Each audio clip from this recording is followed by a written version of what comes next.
Welcome to the Soul Work Podcast, a space where we dive into the journey of reconnecting with our body, our intuition, and our soul's true divine purpose. Each week, we will explore how to heal from within using body centered wisdom, somatic and holistic healing practices, and engage in soulful healing and transformative conversations that will support you on your path to wholeness.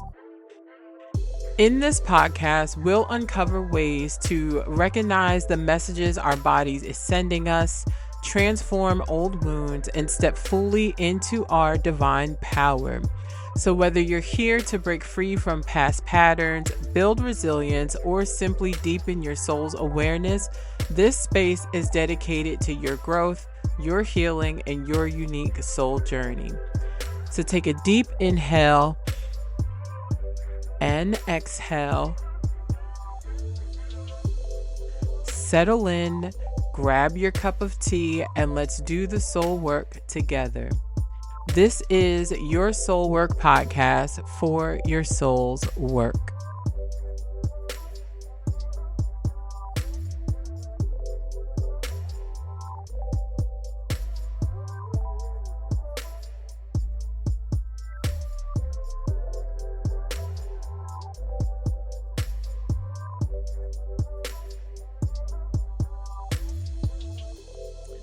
What is up, everybody? Welcome back to the Soul Work Podcast. My name is Ashleie Elaine, and I'm here to be your guide as we journey through doing the soul work for our soul's work. We are still in this beautiful series that I've been doing with my girl Key.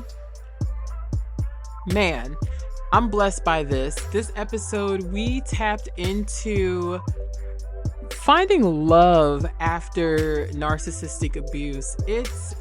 I'm grateful that I've been able to connect with Key and really not be a part of her love story, but be able to witness it and see it and just celebrate it with her, even though I've only, seen pictures and everything. But this was a beautiful conversation and just really digging into vulnerability, being vulnerable with yourself, trusting yourself, and getting back out there because you deserve love. You deserve loving friendships. You deserve a loving partner. I know I deserve it. So prepare your hearts, prepare your minds, grab your tea, get all the things, and enjoy this episode.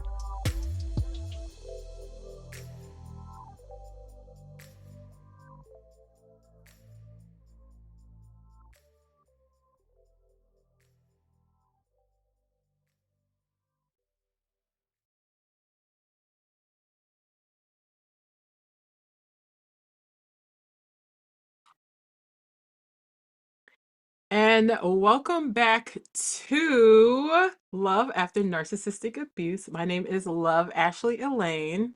I am Rakia. The people call me Keys.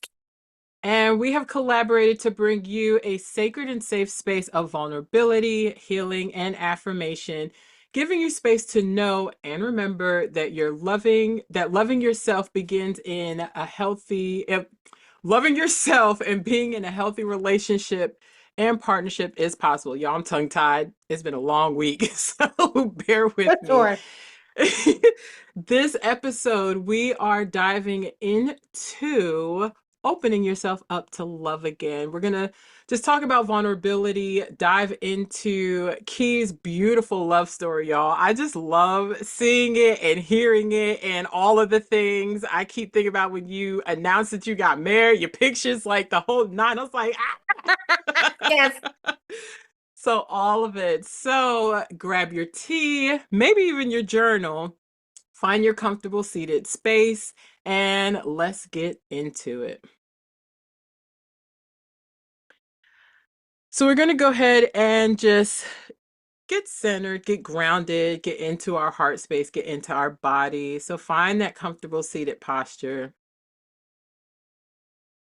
One that will allow you to keep your heart space open.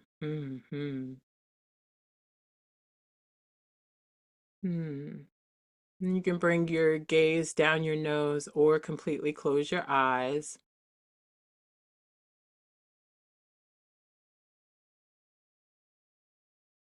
And I want you to locate where your shoulders are.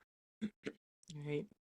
Where are your shoulders? Are they rounding forward? And if they are, just take a minute to adjust. And a lot of our posture, one thing I've learned in my yoga studies, a lot of our posture speaks to where we are emotionally, what we're feeling, what we're holding, what we're carrying, what we're hiding. Right? There's a lot of vulnerability sometimes when we are opening our heart or afraid to open up our heart or just anywhere in that top chest area where our heart resides. We allow our shoulders to be the curtain, to be the closer, to be the door. Just give yourself permission in this space to be vulnerable with self first, to open your heart back up to you first.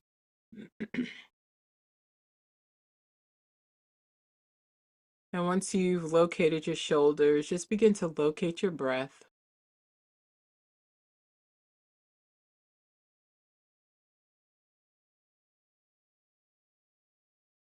and sending your breath to your heart space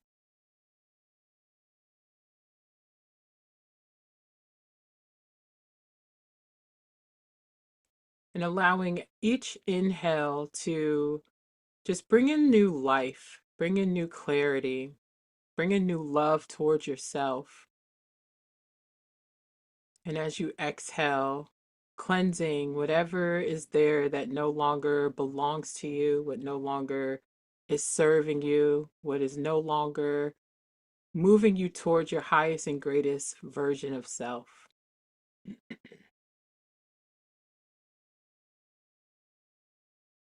And maybe allowing yourself to envision as you inhale the earth supporting you, your spirit team supporting you in opening your heart more, bringing in clarity, bringing in more love, bringing in more joy. And as you exhale, maybe seeing whatever is needing to be washed away, being washed away. Maybe it's grudges that you're holding on to. Maybe it's shame that you're holding on to. Maybe it's doubt that you're holding on to.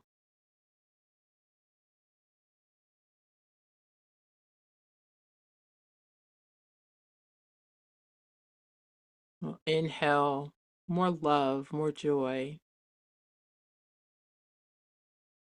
and exhale the shame, the guilt, the fear. Inhale support, guidance, redirection, and exhale the shame, the fear, the invalidation.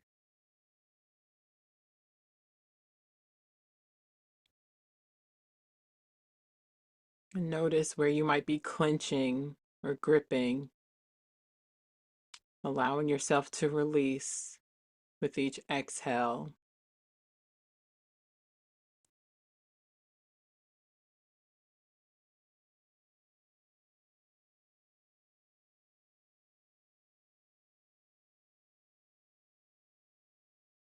Seeing your heart as a home.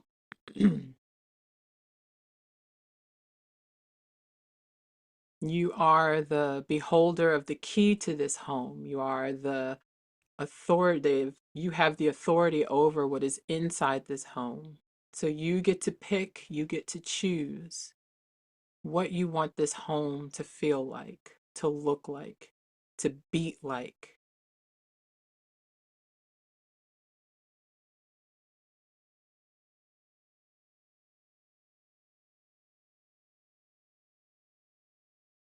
Sometimes the wind has to come in and take what it needs to because of the fear that you've allowed and letting go. Let go. It's okay. Allow yourself to be vulnerable with self.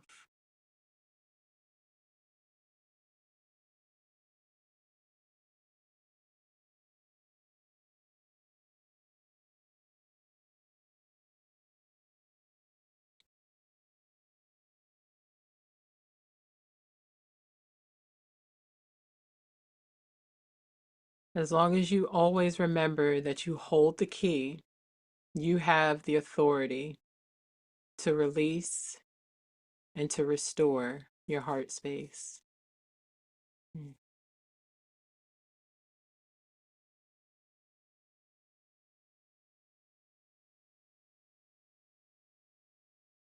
Someone needed that reminder.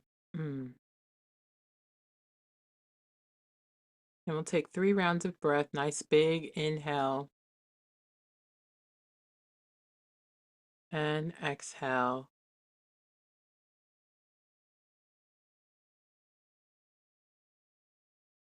One more nice big inhale and exhale.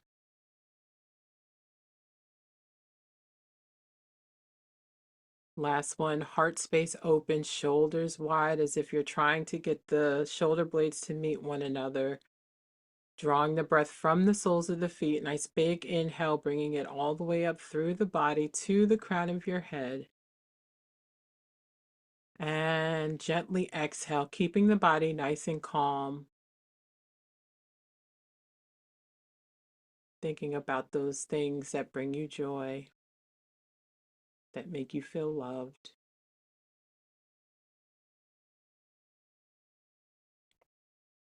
And when you are ready, you can slowly blink open your eyes and come back into the space.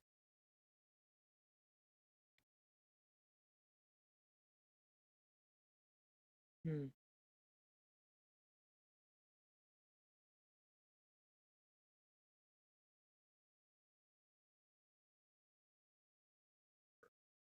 Thank you. Thank you for that. Mm. Okay, y'all. So let's go ahead and get a message from Spirit. We're going to call in all of our benevolent ancestors and those who are listening to this. Call in those who make you feel safe that may have passed on, calling your guides or whatever higher power it is that you work with. And if you have a question on your heart, just meditate on it. We're going to pull a card from Spirit, see what Spirit wants this collective to know for this episode of Heart Healing. I am using a different deck today. This is actually called my Psychic Tarot of the Heart deck. So this goes directly to your heart space. So we're going to see what messages come out. Spirit, what messages do you have for our viewers, our listeners, our watchers, those who have been rocking with us? There are a lot of cards that just flipped over. I'm going to pick the one that just came out face up. The one on the floor that I can see. What is this card? It's interesting that it's funny that it came out on the floor because it feels like it's behind you. For whoever may be listening to it, the card that came on the floor this is called a Five of Pentacles. And this card says feeling alone. So because it came out on the floor, I feel like a lot of people are moving out of that space. And the card that's sitting in front of me says move. So when it comes to feeling alone, it feels like Spirit is encouraging a lot of people to release the disappointments. Releasing the disappointments, and maybe you're coming out of this energy of feeling disappointed, feeling like you've been abandoned, left out in the cold, neglected, or just that you aren't worthy. And it feels like Spirit is calling for you to move forward. Okay, so we have two hands. Somebody could be tying the knot soon, or if you've been manifesting love, manifesting marriage, or just manifesting a deeper commitment to yourself. It feels like Spirit is saying like you're on the right track and it's coming in for you. And the more love that you pour into yourself, the more your external environment is going to begin to reflect that back to you, even through relationship encounters, partnerships, collaborations, or just more things that you enjoy. So for those of you who may be into astrology or just knowing what's happening right now in the cosmos. So we did just come out of with a new moon in Pisces energy. So you could have been feeling this energy of maybe some emotional debris, some emotional baggage, that this new moon was calling for you to surrender. Okay. And as you move more into karma waters. So within astrology, we have what's called Venus retrograde is getting ready. It actually starts today on March 1st. It's also Women's Month, so happy Women's Month to all of the my sisters that are watching this. May this month in this season just grant you a sense of renewal. But this card is saying that it's time for a shift. So maybe you're coming out of some heavy energy and moving into more this lighter space, feeling lighter in your heart, knowing that what's behind you is behind you. It served its purpose and ultimately is leading you into a better space. So for those who've been thinking about moving, transitioning, buying new cars, or you're just in a space of transition, Spirit is encouraging you to literally follow your heart. And for some of y'all, love is literally coming in. This is a Chariot card in traditional tarot. And the Chariot card is representative of not only willpower and determination, but it's literally saying you take the good, you take the bad, and you keep moving. You have to take all aspects of the things that are going around you, the light and maybe some darkness or some baggage that you're carrying to direct your will forward. So this card is letting you know you're moving in the right direction. And for some of you, you're moving right into this space of love or partnership and commitment, if that's what you want. So hold on, girls. Hold on to it. If love is what you want, I am here to encourage you guys to hold on to it. Don't give it up. Mm-mm. Don't Please give it don't. up. Mm-mm. Yes, amen to the church, because Yes. oh, I love it. I kept seeing while I was doing the meditation, I kept seeing green, even though I know Mm. like that's the heart chakra, but Yeah. I didn't know what cards you were like, what your deck was going to look like. So when I Yeah. opened my eyes and you pulled out the deck, I was like, oh, of course, of Yeah. course, of course. We're on brand, on brand. Uh, Absolutely. I love it. Um, Man, it's always so fitting. Like, Spirit always knows how to guide, how to orchestrate the space, everything that you were saying with like moving forward, right? It takes a lot of vulnerability to move forward. It does. It takes a lot of vulnerability to move forward because you want to move yourself into a space where you don't stay stuck, right? And from personal experience, I've allowed myself to stay stuck in those abusive relationships, Hmm. even though I wasn't physically there anymore, right? Yeah. So part of recognizing and confronting fear of vulnerability is really giving yourself permission to fully move on, to Yeah. fully let go, to fully acknowledge that as much as you may have loved somebody, it is also okay that they are not good for you. Absolutely. Even if you are trying to figure out what good for you looks like and feels like, right? Because sometimes we don't know. Hmm. Um, I was doing something yesterday and this fell off my wall. It said, and I wrote this like random one day. It said, I'm grateful that my soul knows me better than my ego does. Ooh. Right. And sometimes when we're moving out of these relationships, Key, you've mentioned this before where you're like you were still physically there, but your body, like your mental and everything else was gone, Hmm. right? It can also be the reverse where we're physically not there, but our soul still wants to like be attuned to that person or that space or that because it's the last version of us that we can connect to. Right. So when we're talking about vulnerability, we're talking about cutting the cord. Yeah. For sure. First For and sure. foremost, right? We're talking about grieving a version of you that is no longer, right? Even while you're trying to figure out this new version of you or what version of you is emerging. We're talking about being able to say to yourself, like moving through all of those emotions that come up when it's time to exit stage left, and when you start loving yourself, right, being vulnerable with yourself, it's a lot like self-care, like we talked about last episode. Being honest with yourself about what it is that you like, you don't like, right? Your favorite color, right? These Mhm. the little things, right? Being vulnerable with yourself is being all in with you. I have made a vow to myself that until I was all in with myself, I would no longer be all in with somebody else that wasn't showing me that they were all in with themselves. That's a powerful place to be. Because if I can't keep a word to myself, I can't like expect somebody to expect me to keep my word to them, and then vice versa, right? I want to know that someone that my partner can keep a word to themselves, can keep discipline, can keep all of these things. I have to be able to do those things. So we're talking about vulnerability, right? We can't just expect it from other people to be open and transparent Mhm. until we're able to do it with ourselves. Key, what's been your experience with vulnerability moving from the narcissistic abusive relationship into your beautiful union? Oh, I'm excited. Vulnerability for me, um, was a difficult one.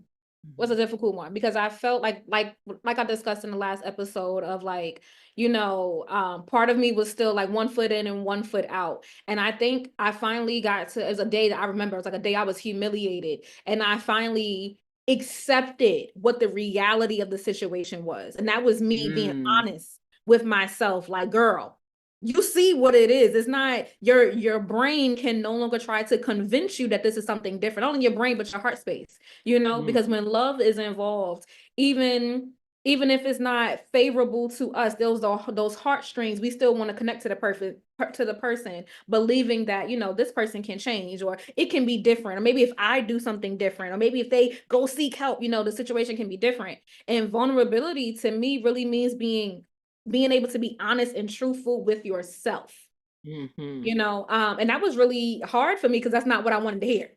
mm, mm, I was mm, very mm, much a person where it's like, if it wasn't what my heart was telling me at the time, it's like my brain, it would go through one ear and out the other. So mm, I had to get to that place of saying, hey, girl, this is not working. You're sad.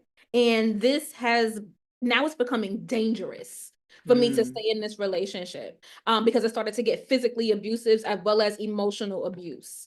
Um, and once it started to become physically abusive, it's almost like something kicked in and was like, you have to leave now. Cause I'll keep it very real with you. I remember there was a point in time during that relationship where I did not want this person to have breath in their body.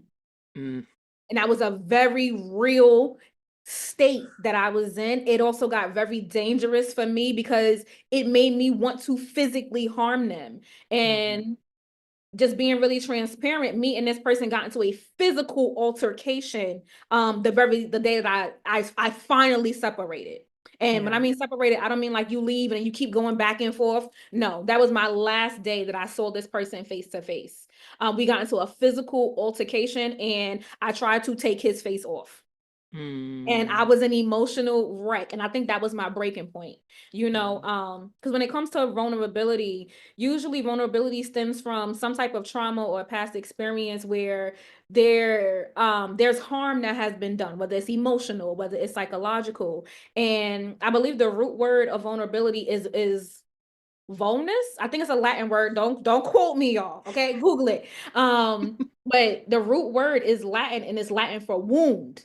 So vulnerability is connected to a wounding. And if there's some type of wounding within your emotional body, then it draws out kind of like a fear of being emotionally available, or building connection with other people. So I had to mm, get comfortable with being vulnerable and being honest with myself. And if you guys listen to the last episode, that's what took me leaving that relationship into my spiritual awakening, into healing my childhood trauma, my self-discovery journey. And within that self-discovery journey, I think I was single for about like 5 years after that mm. relationship. That's how much time I gave myself, y'all. And Yeah. not because I wanted to, but because I needed it to learn who I was, Mhm. to figure out what I liked, what I didn't like. So being in that journey, the last 2 years of that journey, I went celibate. So I did start dating at one point, And let's face it, like when it comes getting back into the dating world, especially after being in a toxic relationship with somebody, we all have a fear of being hurt again. And I don't want this to happen. I don't want that to happen. So I started to pick people apart. And any little thing that I didn't like, it was like, no, no, no. And I was like, okay, girl, you're not gonna be happy like that. And it's like nobody's going to be able to fill your cup completely. So the things that you desire for yourself, like give those things back to yourself and let somebody compliment you versus completing you. And I want a Yeah. lot of women to understand that you have to be able to complete yourself. You have to Mm-hmm. feel whole within yourself. And I'm not saying that you have to be completely healed in order to meet your person or to allow love in. It just means that you know yourself well enough to know that whether somebody is in your life or not, you are still good. Yeah. Yeah. Yeah. Yeah. So the last 2 years of my celibacy journey, I was dating around and then I realized I kept meeting the same energy in different bodies. And I was like, okay, something's not right because I'm doing the work on me. So why do I keep meeting these same people who don't want the same things that I want? And then I was like, okay, let's stop. Let's put a pause on this and let's really identify what type of person you desire. Y'all, I wrote it down on the list. When they say manifestation is real, manifestation is real. I Yes, it literally is. wrote every single thing down. What I wanted him to look like, his build, down to his physical features, right? Wrote everything down. And then what I started to do was I started being happy for other people. So I wasn't Yes. one of those women, and I'm grateful that I wasn't like this, but I started to celebrate other people's love. Because Yeah. I realized if I'm celebrating your love, or let's say you have something good going on in your life, that means I'm in the energy of it because you're in my aura. So that means, Yeah. oh my God, this person is with somebody and they happy. It's coming closer to me. Yes. Y'all, I can remember I was in the house in my house one day. I had just got my own apartment. I was living life. I encourage every woman. I think you should live by yourself for a little bit just to get to know yourself. Is a different level of freedom that you will just it's unexplainable. When you Um, can sit on your own couch, bra off, just hanging just and out. it's free. It is Yes. freedom. Free. And then Mm. you can determine who comes in and out in your space. Yes. So I was in the house one day and I was just playing around. I think I put it on social media too. And I was like, man, I don't want to be a strong black woman no more. I'm ready for my man to come and get me. That way he can come get this jar out the top of the cabinet because I can't reach it. And when he see me reaching it, he'd be like, didn't I tell you I could do it? And I was joking. Y'all, I'm actually manifested that situation into my life. Ah. So, me doing the love work on myself, me taking care Mm. of myself, me loving myself, and me forgiving my ex. Mm. I Mm. struggled with that because like when Mm. I say hate him with a passion, I mean like I had left the relationship, but I still didn't want him to breathe. And I'm just being very honest. I Yeah. questioned God because it's like, how could you allow somebody like that to do these things to me? And then I had that vulnerability. It's like, okay, let's be honest with ourselves. You also allow some of that stuff to happen to you. Mm-hmm. And it was like, Mm. okay, but he's still not a good person. But it was like, I shifted my perspective from blaming him to being thankful for what that relationship taught me Whew. Mm. because it Mm. taught me to see me. Yeah. And it taught me some things that I didn't fully heal from childhood trauma, things that happened to me when I was a teenager, physical abuse when I was a child. And it taught me to stop running from my problems because I thought Mm-hmm. that love was going to fix everything. And what that relationship did was it exploited and it highlighted those wounded areas that I still had. Mm-hmm. So I extracted the lesson from that relationship and started to apply that to my life, which led me into the awakening and the journey. And um, yeah, and to being married, y'all. So if you guys don't know, you guys don't know, okay, Rakia is newly married. I am a newlywed. I got married to the love of my life last October, and we are almost 6 months in.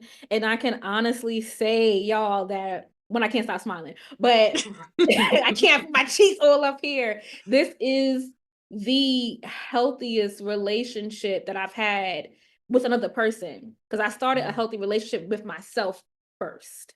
Yeah. And I gave myself time before I got back into dating or a serious relationship. And once I stopped dating, I told myself like what I wanted from a partner, what the attributes I wanted him to have, the characteristics. This time I knew exactly what I wanted. I needed him to be kind. You know, I needed him to be okay with my spiritual practice. That's something that was very, very important to me. Because my spiritual practice is what keeps me sane. And it's something that I'm going to do regardless of whether I'm with somebody or not. Yeah. I needed him to respect that. I wanted him to be emotionally intelligent. I wanted him to be, you know, solid and spiritually in tune within himself. I needed him to have a clear mind. I wanted him to know exactly what he wanted. And I can remember one day I actually met my husband on Instagram. I met my husband on Instagram, y'all. Okay. I would never forget it. I was doing a live one day and I did not want to go live that day. Something kept saying like, just do it, just do it. And I'm like, okay, I'm listening to spirit. So I did a live that day. And one of my homeboys actually got on a live, and he's an entrepreneur and he was frustrated about the entrepreneurship journey. But I realized in that live, he was directing his frustrations towards me. And my husband at the time, my husband, who's my husband now, at the time, we were just following each other, and he chimed in on the conversation to give a man's perspective on what it's like from an entrepreneurship journey. And I was like, thank you. So I hopped in his inbox. I made the first move, and it wasn't romantic at first. I was just super grateful to him for jumping in that conversation and kind of coming to my defense, because my homeboy was it didn't feel like he was my friend at that point. Like he was just throwing his frustrations at me. And I just thanked him for offering his perspective man to man, because I'm a woman. It's like, hold on. I can give you some keys of light, and I can give you some guidance when it comes to entrepreneurship journey, but I don't have that experience because I'm not a man. Right. And my husband jumped in there and offered his perspective, and I slid into his inbox thanking him. And literally from that day, we spoke every single day after that. So for those of you who follow me, who know that I am an intuitive psychic, I'm an intuitive reader, reading tarot and oracle cards, posting spiritual guidance and messages. And at that time, it was dangerous because a lot of men were into it too. And I was meeting a lot of men who were into the cards. So they wanted to get close to me for the information that I have.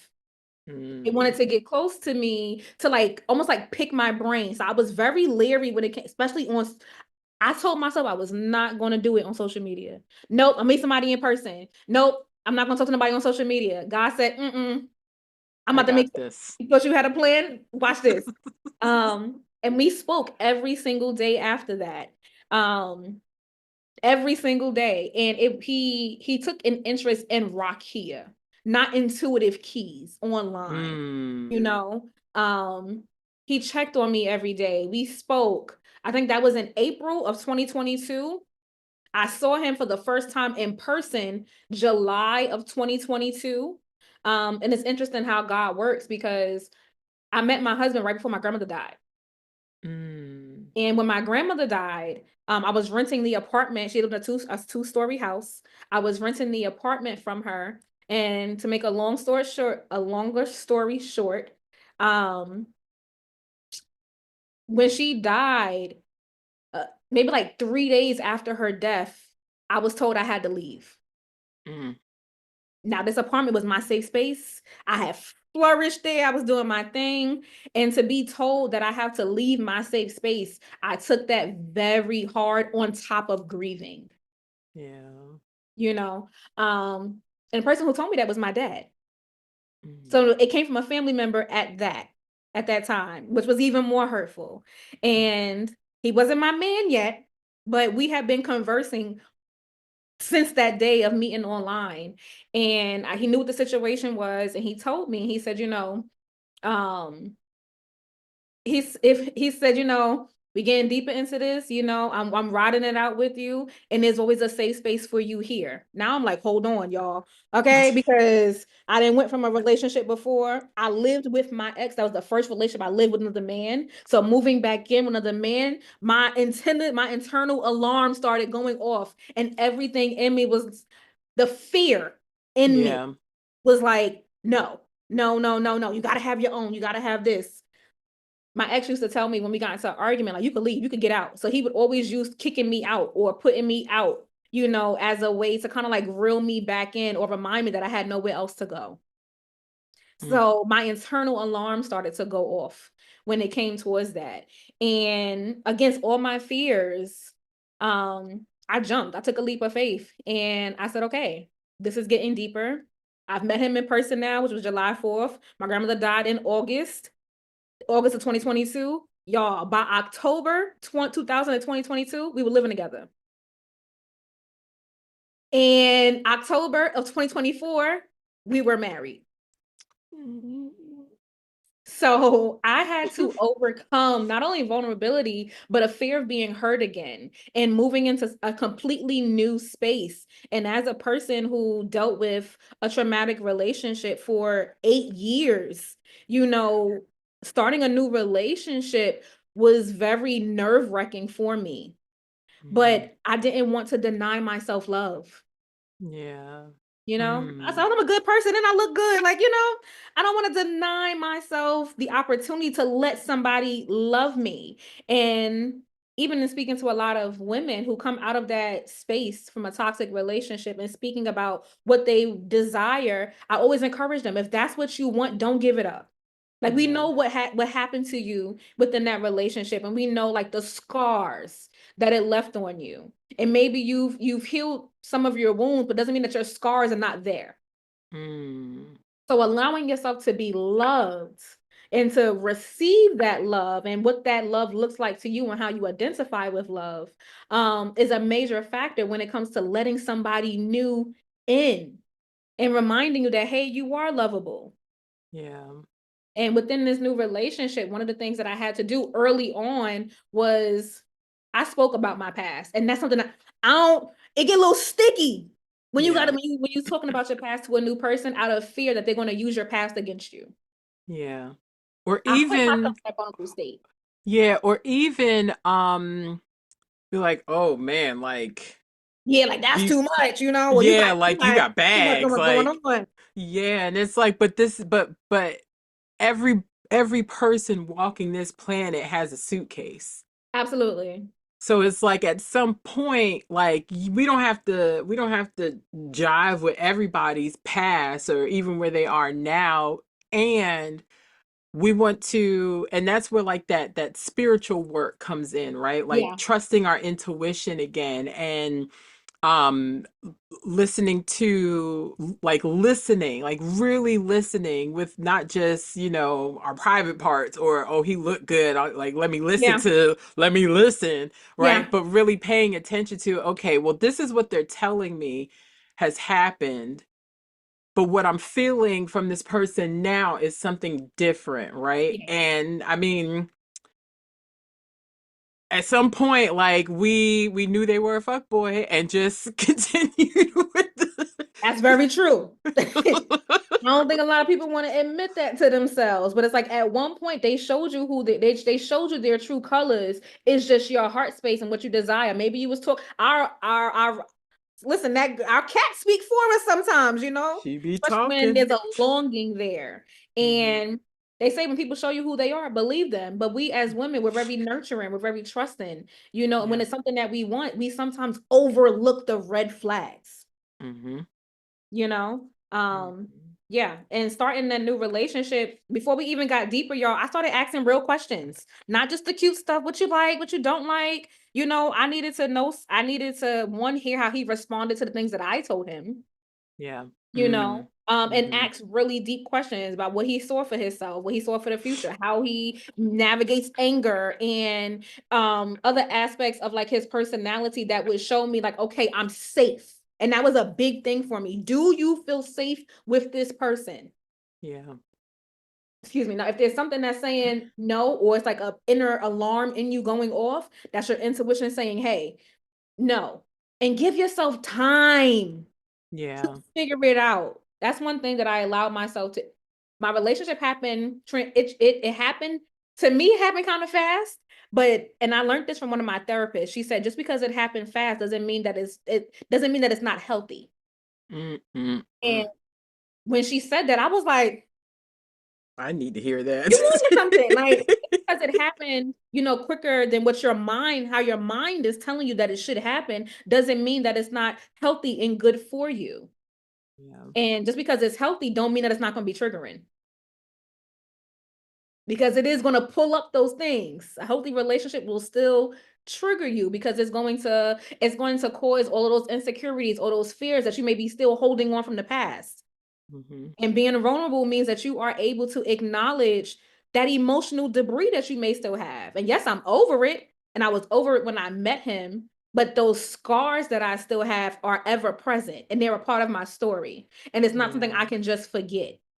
So I had to learn how to um and essentially trust myself again and Yeah. rebuilding that self-trust. Mm. You mentioned earlier, like as you were talking about like triggers, you mentioned earlier something you mentioned earlier. My God, it just left me. But there's, I think sometimes we think of triggers as like only this negative thing, Yeah. right? And something you said earlier triggered what we are talking about now, but it triggered this thought of when we are, you don't have to be fully healed. That's what you Yeah. said. There is no such thing as being fully healed, right? Bye. We it's a lie, it's an It's a illusion, lie, it's not y'all. true. If Not you are true. fully healed, that means Yes. there's no more breath in your body. Yes. And you have gone over yonder. Um but there, like, I think we get to a really nice Yeah. healing space, right? Where we're secure, we're in alignment, we're grounded, we know who we are, we know we're like we've met that version of us. And then we meet somebody, whether it's friendship, whether it's in a friendship, whether it's a business thing, partnership, right? I think I'm a firm believer that we're never fully healed, yet we've like when we're doing the work, we're allowing ourselves to transmute and like almost like a video game, right? Yeah. Move to that next level, because Yeah. at that next level is where you're going to meet people who are going to trigger the things that are next on your list of things that need to be addressed, right? So one thing that was triggering for me for a while was my miscarriage, Mhm. because of how, like, just that whole moment of like my son leaving and then everything with my ex-husband and him going to jail and our thing and then the miscarriage, like all of that, right? So I would always be in this space of like, oh God, no, I don't want no more kids. I don't want to deal with this. I'm good. I want to live the single life and travel and do all these things, knowing that's not what I really wanted. Almost like you tried to Right. talk yourself out of it. Right. And for a long time, I've been in a good place where every time like my miscarriage anniversary would come up, I would just like, I know she's with me. I know she's lingering around. She's hanging out with me. She's one of my spirit guides now. But then last weekend, we had rescheduled, and all of a sudden all these things started coming up for me. Mm. And I was like, "Oh, wait, I'm sorry. What are we doing here?" I thought I was over this. I thought I was over this, and Yeah. something triggered, and it was like something earlier that week too, but then it was like it paused, and then it something triggered, and it was just like I want I miss being a mommy. Mm. I miss the everyday waking up, get ready for school. It's loud, it's kids stuff all over the place. Yeah. Somebody pulling on me, saying mommy every single day, right?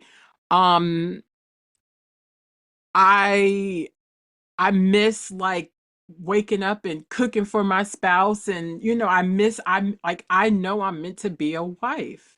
Yeah. And I was on the phone with my girlfriend one day and I was like, I can't do this anymore. I know that this is what I really want. I want my chocolate husband. I want my chocolate babies. Yes. Right? And it's like at some point I had allowed myself to do that deep healing work of connecting back to my womb space and letting go of, whatever dream I thought I was going to have with this person, and building a family with them, and then my son integrating in, and like all these things. And I was good. And as random as, I mean, as grief can be too, right? Yes. As random as some of these triggers to healing can be, it's like at some point God's like, okay, I got to do this one more time for you, because there's still some residue in there, right? And like you Yeah. mentioned, forgiveness. Yeah. Forgiveness is the greatest gift that you can give yourself, and it's the hardest thing to release. Yeah. It is. It is. Um, One thing that I've learned, and I remember speaking to a therapist that I worked to at the time, um, when she said healing doesn't mean like you won't be scared, but it means that you won't let fear lead. I'm gonna say it again, okay? Healing doesn't mean that you won't be scared. It means that you won't let fear lead. And I was like, Girl. okay. The chills on my spine right The now. forgiveness was Mm, really hard for me. Um, Forgiveness was it when I say it was a struggle, because I'm known to hold a few things on my heart, which ultimately is not healthy for me, which is not only did I have to forgive him, but I had to forgive myself, because I realized my anger directed towards him was a lot. There was also a lot of self-blame in there as well, because how did I let this happen? Why did I go through this? Blaming not only myself, blaming God. Like, why? And it wasn't until I got to a point that said, Rakia, you're okay. Rakia, you're safe. You're no longer there. You can forgive him. Why? Because that relationship, as much as it did come with some scars, it also allowed you to love yourself. It taught you how to love yourself by showing you what you don't want. mm, mm. They didn't hear you in the back. And that's what it did. And that's just real talk. Like, it showed me what I did not want. And it's like, okay, I know I don't want that. I don't want Mhm, somebody who treats me like that, who talks to me like that. You got to handle me with care. Okay. I'm God's mm, baby. You can't just talk to me any type of way. And if I give respect, I expect to get it. So if I'm being disrespected somewhere, it's like, okay, disrespect doesn't equate to love. mm, mm, It doesn't mean that you love me by the things that you're doing to me, or your actions, or your behaviors, or you even trying to harm my body by being with other people that can harm my spirit. mm, mhm, That's not love. mm, And I had to start recognizing, taking away the words and listen and watching the action. Words are talk. I needed somebody who could walk the walk. So you can tell me that you love me and show me something completely different. yeah, I had to get clear with that. yeah. So that makes me think about boundaries, right? All right. So that makes me think Boundaries. about boundaries. Yes, right? Yes. I had to I this ta- my those relationships taught me that my grandma's calling. Those relationships taught me boundaries, right? Hmm. Um and so here's my question, right? Cuz in a marriage, some people Hmm. think that once you get married, ain't no boundaries. They just Oh, disappear. What's mine is yours, yours is mine. I need to know yeah. everything. I need to see everything. Like, and I had to have this conversation with my ex-husband where I told them, I said, I do not want to try and do anything but continue with this divorce because you violated my boundaries. Mm. And when everything first happened, I was contemplating the divorce. I was like, oh, but I love him, and I'm sure he can change. And he said that he would do therapy. And my therapist was like, but is he in therapy? And I was like, well, no, but like there's time. And she was like, so listen. You made excuses. Right, right. Because because of the potential that I know this person has, whatever, I wanted to see them win. And I had to Mhm. get to a point where the love that I had for them moved from romantic love, that eros love, Yeah. back to agape love, Yeah.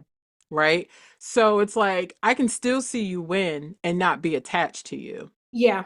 and be okay with that, whether you understand that or not, right? So my therapist said to me, she was like, I want you to know that you filing for divorce is you setting a boundary. Mm. And I was like, I've never thought of divorce that way. Right. Hmm. So for anybody in the room that is also looking at this as like, okay, but like divorce is shameful, divorce is negative, divorce Yeah. it means something bad. No, honey. No, no, ma'am.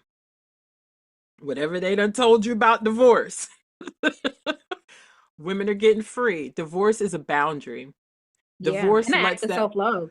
Yes, yes, yes. Divorce lets this person know, oh, I can't play with her like that. Hmm. I can't do that to her, Yeah. right?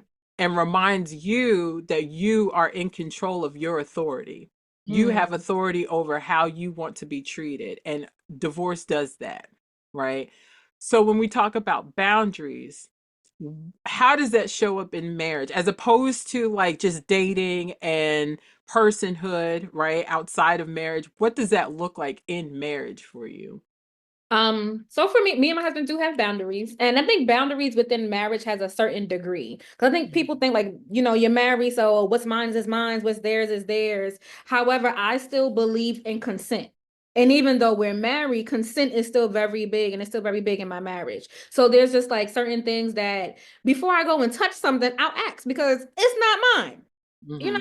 know? And there's like, so um my husband also has a spiritual practice and he has some spiritual tools. And because I know how I feel about my practice and my spiritual tools, if there's something of his that I would like to see or look at, or a deck of cards or something like that, before I just go over and touch it, I'll be like, well, hey, like, is it okay? Can I do this? Is it okay with you if I do this? Or, hey, babe, do you mind if I touch these things? And I had to learn, like, you have to be okay even if he says no. That doesn't mean that he doesn't love you. It just means that these things belong to him, and that's a boundary that he has set.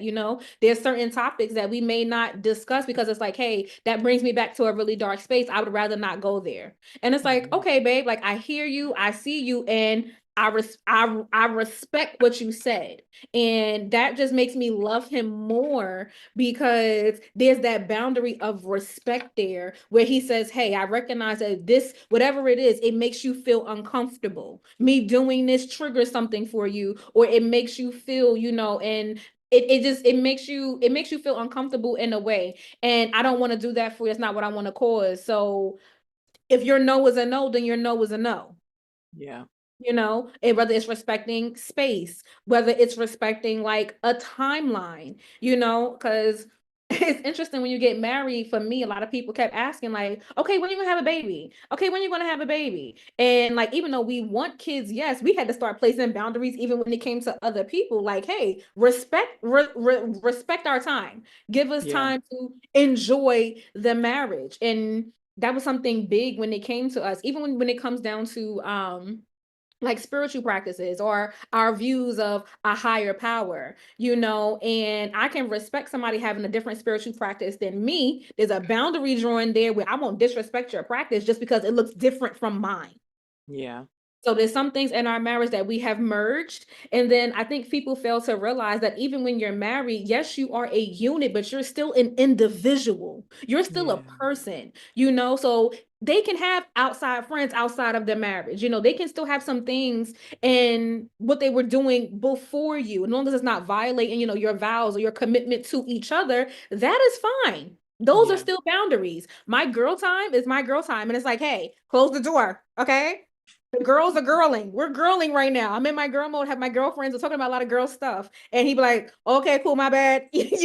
Respecting that boundary that she still needs time with her friends. There's still other Mm. relationships that she nourishes outside of this one, Mm. and when you can find somebody who respects that about you, and you also have to give them that same respect and a regard when they say, hey, look, my time with the guys is my time with the guys, or whatever their boundary is. And still knowing it doesn't mean that they love you less. It doesn't mean that they don't want you a part of their life. It just means that this part is reserved for them. Mm-hmm. Even when it comes down to like self-care days, like I'm a DIY girl. Okay, when it comes down like to my maintenance and things like that, sometimes I don't want to be disturbed, Mm-hmm. And I I think when it comes to drawing a boundary, effective communication goes in there, because I never want my partner to feel like I'm shutting him out, but I let him know like, hey, I know that we're within this marriage, but Rakia still needs some time for Rakia. Yeah. Sometimes I have to be within my own energy. And my husband respects that.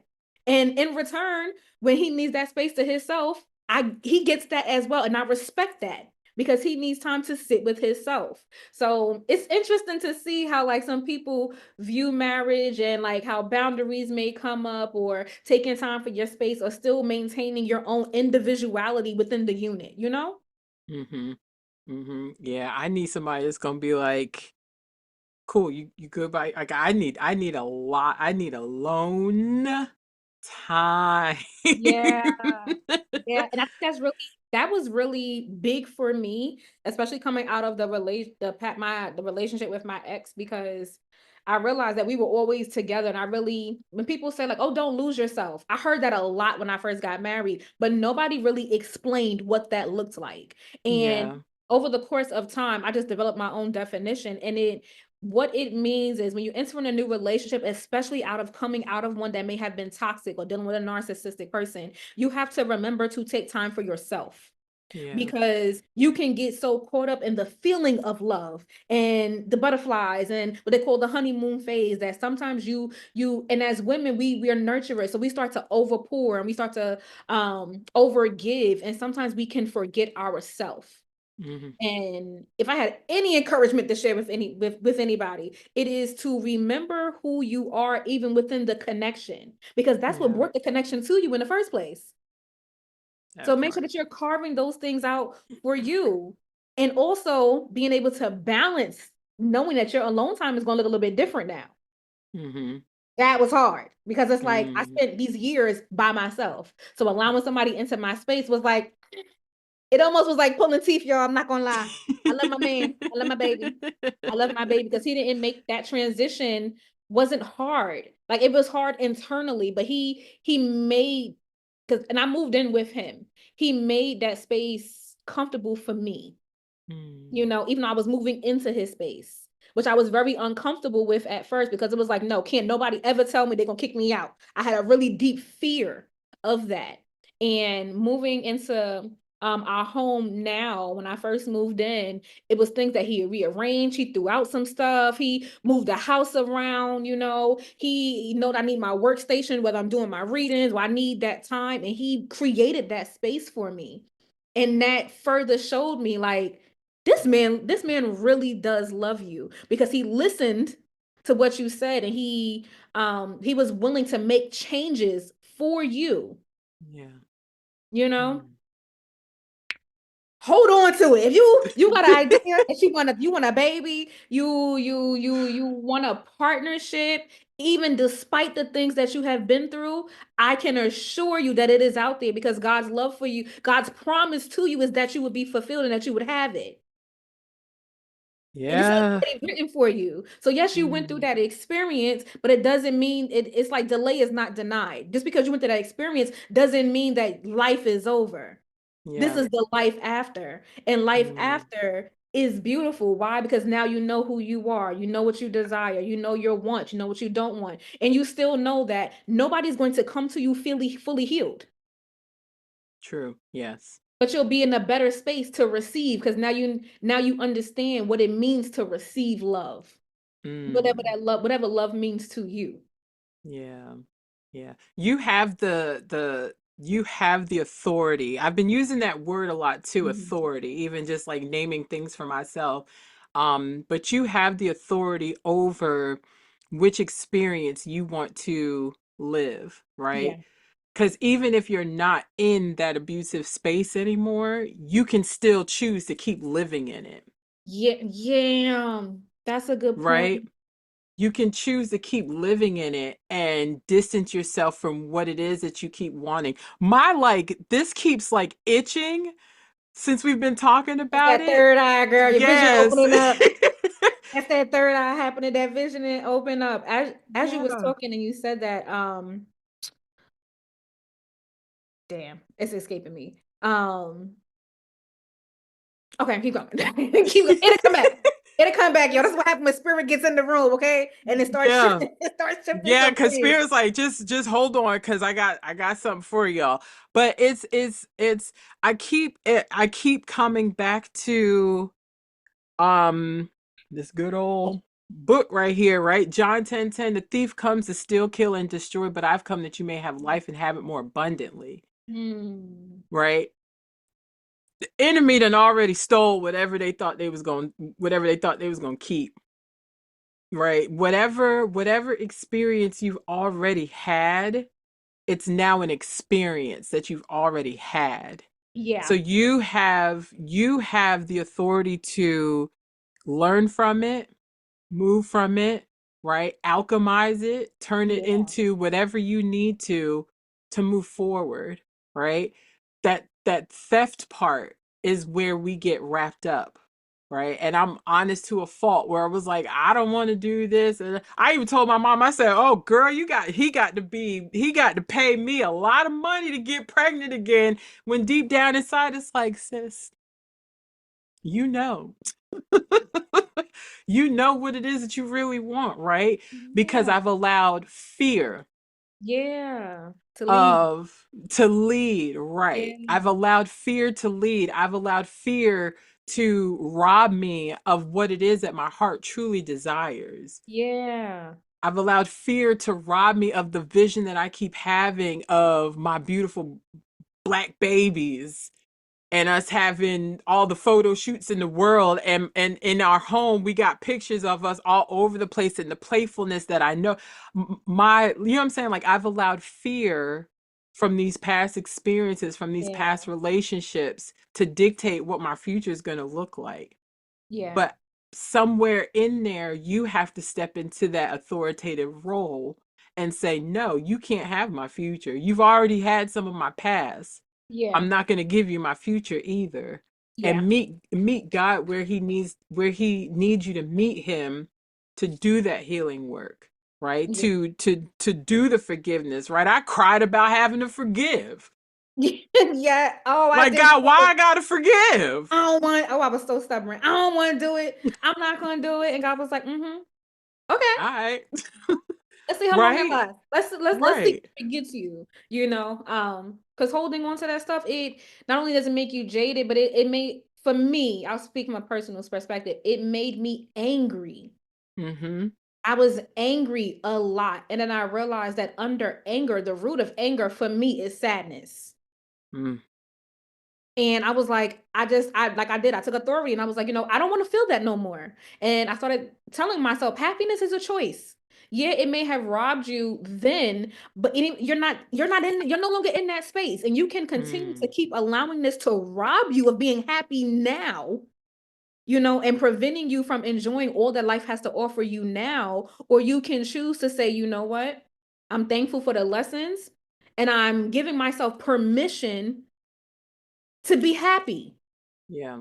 I think sometimes we as women, we can get stuck in our trauma where we keep reliving the same story over and over again, or we fail to like recognize some things and we'll start dating people who remind us of our ex, and we'll start ignoring the red flags. And for me, it's due to like a lack of self-love and knowing ourselves and knowing that we're worthy of more.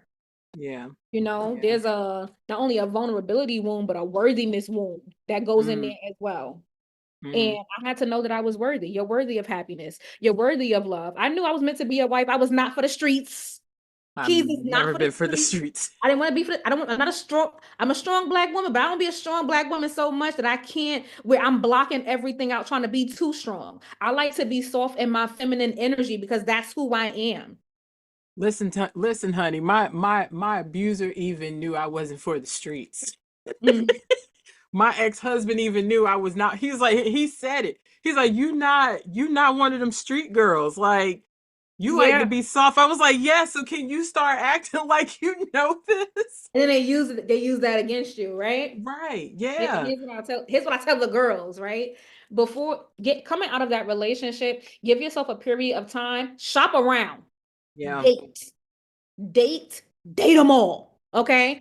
And I was very leery, like at first. I was a real prissy girl. So it was like, I don't want to talk to this person. To me, talking to two people at too many times, there's too many energies. And I had to snap out of it. Like, girl, it's okay to date around.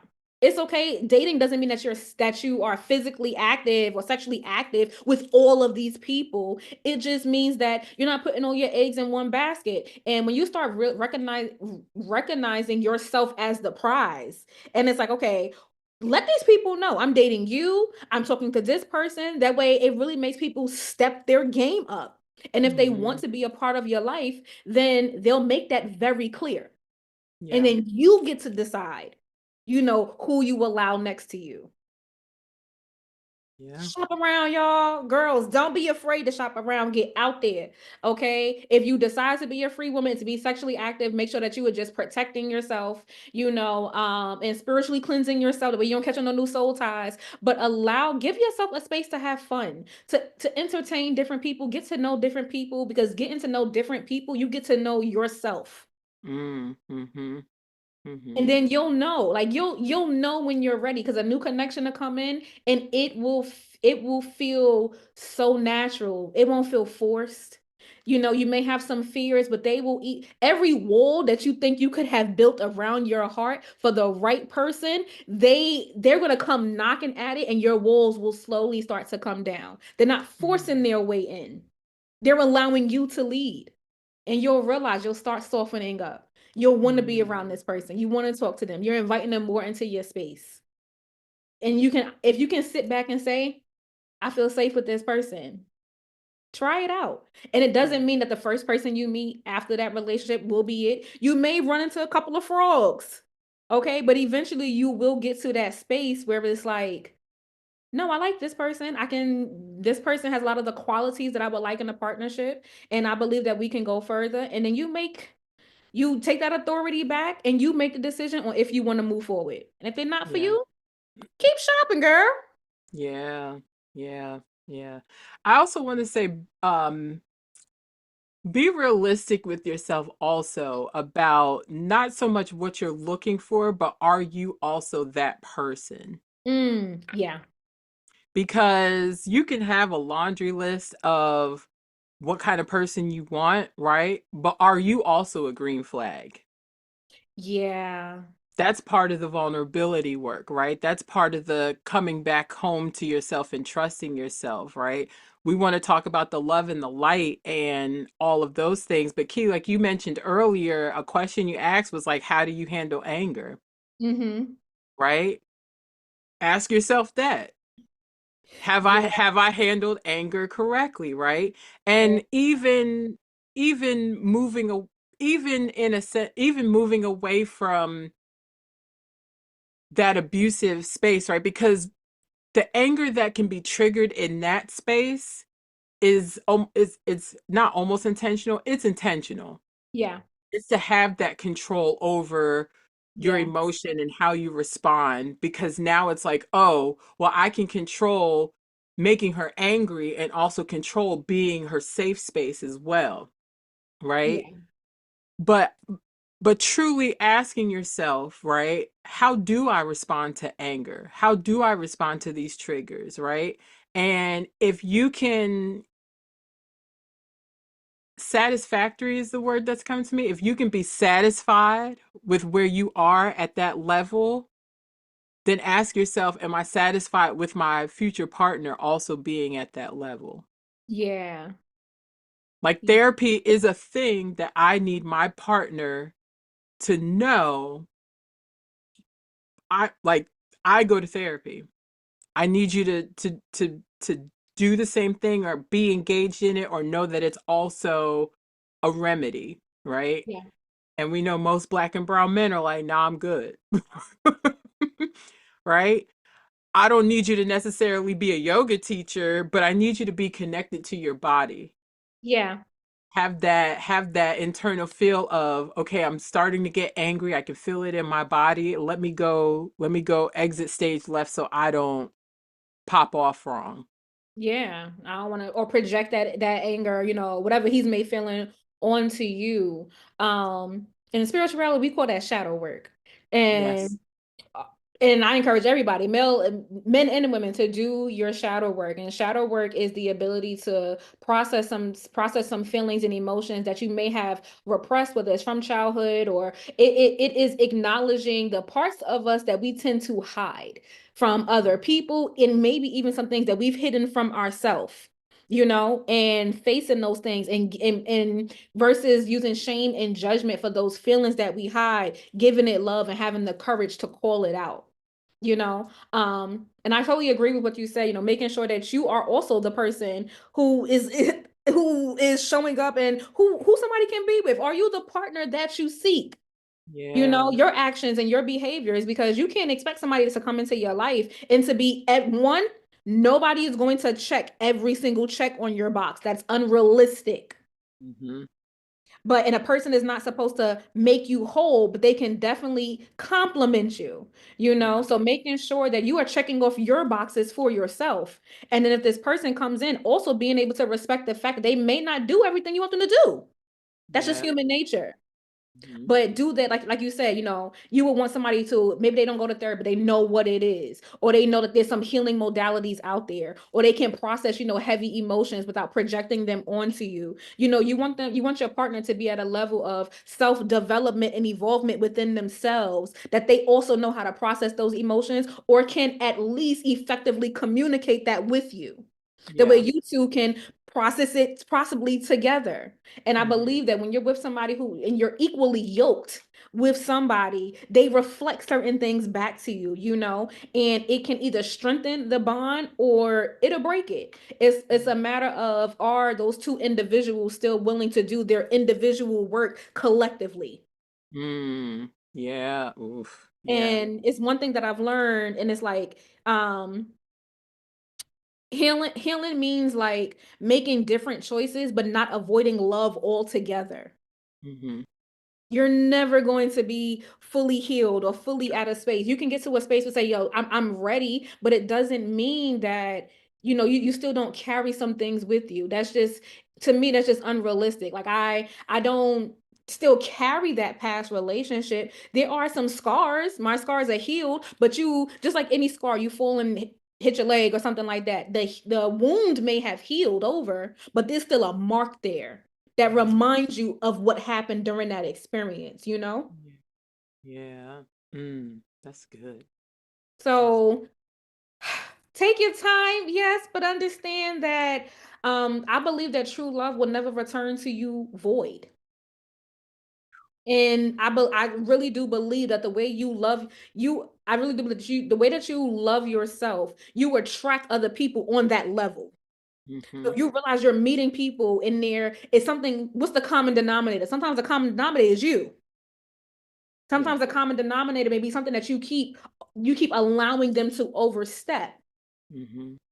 Once you're able to identify that and say, you know what, let me take some time away to work on myself, or you know what, something needs to change, then you're able to start vibrating at a different level, and I promise you'll start meeting different people on that higher vibration. Yeah. So I tell Definitely. all the girls, like, hold on, like, if that's what you desire, and it's okay if you don't want that. Yeah. There's some women who's like, I don't want it. And it's like, power to the like, I feel you. And Yeah. that's okay too. Yeah. Don't I try to let I feel like women are shamed so much, especially black women. We're ashamed so much and gaslit so much and told how we're supposed to be, what we're supposed to do, what love is supposed to look like. And I tell every woman that I work with, you're rebuilding your own narrative. This is Yeah. your story. feel free to hit them with a plot twist. Quick. Hit them with a plot twist. Yeah. As long as you, I believe that love of self is the greatest love of all. And if you have that, then you're bound to attract others, even if it's not romantic. Like your friendships, quality friendships, the love of your family members, you know, you meeting like-minded people, or placing yourself, you know, within the energy. If you're in the energy and love is what you seek, it's bound to come. It's bound to come. That was a good place to land. Yeah. I hope this has been fruitful. I hope it's been rejuvenating. Let Key's love story, like, y'all, I gush every time. Just let the love story, I think that was important, right? Celebrating other people's love, celebrating other people's wins. It shifts your frequency, it shifts your energy, and it puts you in the field of love and romantic love, whatever it is that you're seeking. It puts you there. Yeah. Oh, I love y'all. Yes, I do. I love you guys. Marriage is beautiful. And I just want to put it out there that I really do commend anybody who's been married, who's decided to either separate or get a divorce. And for those who continue to choose love, there's a lot of courage in that. And it really does take a brave heart and a courageous spirit to continue choosing love. So I can leave y'all with anything. Choose love. Choose love. Choose love. We will see you all in the next and last episode. My God. No, we're here. We're here. How did we get here so fast? I think we drug it out on purpose. Right? Like, no, I don't want it to end. Right. We will see you all in the next episode. We love you for free. Take care of yourself and each other. Bye. Bye.